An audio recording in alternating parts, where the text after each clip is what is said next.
Good morning, everybody. Kathy Hawk here. Again, thank so many of you comment on how much you enjoy reading the blogs and listening to our very short messages. I try to make them nice and short so that you can get the idea and the thought pattern and then move on and use it for your whole week or till we talk again. So today I wrote about the power of intention and to pair up with Gary's blogs that you'll be getting on Friday about things happen for a reason. So having an intention and things happen for a reason, how do they work together? Well, I think what I think most important for you to understand is that we live in an intentional universe. So if something happens, there is a reason. And a lot of times in the moment, you cannot figure out what it is. And it'll come to you later as long as you stay present with wanting to know what the intention was.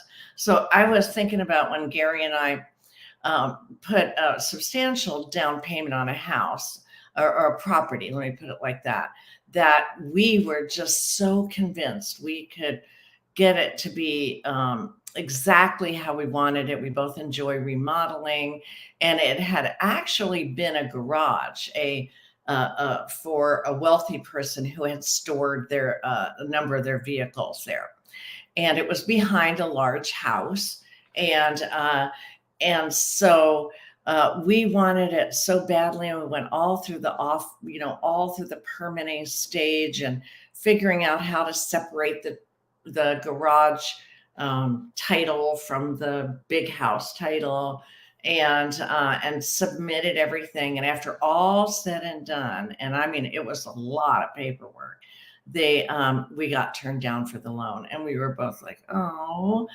how could this be? And then, as it turned out later, from the property owner who wanted to split it, it turned out that the city was never going to allow that property to be subdivided. So even though it had been on the market, it had been listed with a real estate agent, it had a MLS number, all of that, no matter what was said and done, it never would have turned into that. And we looked at each other and we were like, we are so saved.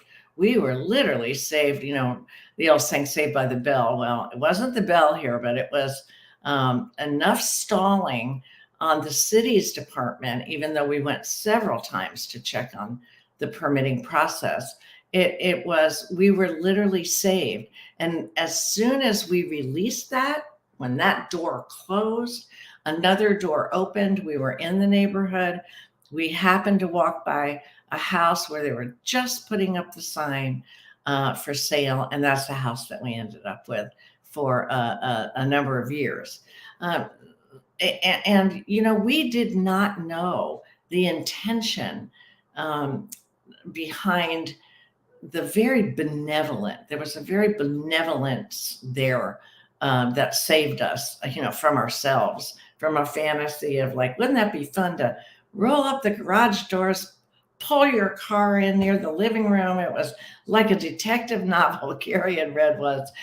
Anyway, point being, always look, and Gary gives some really good examples in his blog on Friday too. Some really good stories. And that's what you want to take a look at.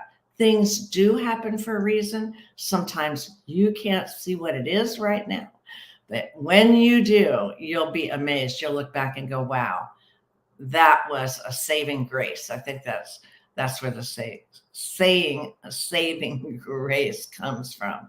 Anyway, have a really good week. And thank you as always for listening and putting intention into action. So have